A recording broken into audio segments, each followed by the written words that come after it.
बिस्मिल्लाहिर्रहमानिर्रहीम। अस्सलामुअलैकुम।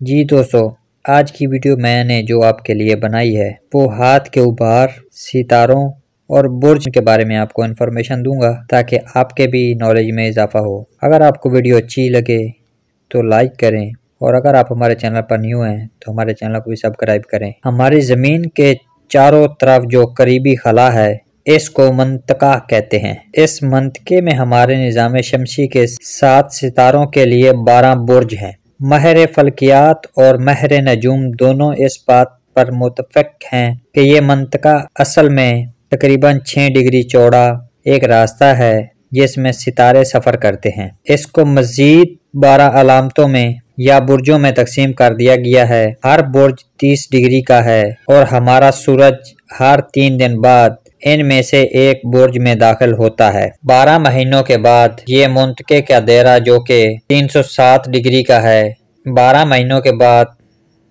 ये मुंतके के दायरे का एक चक्कर मुकम्मल कर लेता है जो कि 360 डिग्री का या एक शमसी शाल का होता है। सूरज जो कि हमारी कायनात में एक ममना है और हमारी ज़मीन से 3,30,000 गुना बड़ा है। जब सूरज किसी बुर्ज में दाखिल होता है तो इस बुर्ज की वजह से ज़मीन पर पड़े जाने वाले असरात के मकनातीसी अर्तशा को तब्दील कर देता है।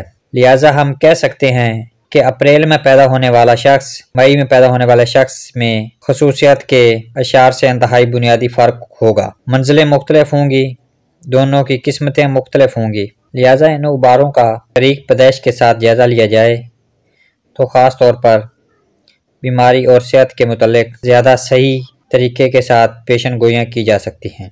जी तो दोस्तों, उम्मीद है आपको वीडियो अच्छी लगी होगी। अगर आपको वीडियो अच्छी लगी है तो लाइक करें, अपने दोस्तों के साथ शेयर करें और अगर आप हमारे चैनल पर न्यू हैं तो हमारे चैनल को भी सब्सक्राइब करें।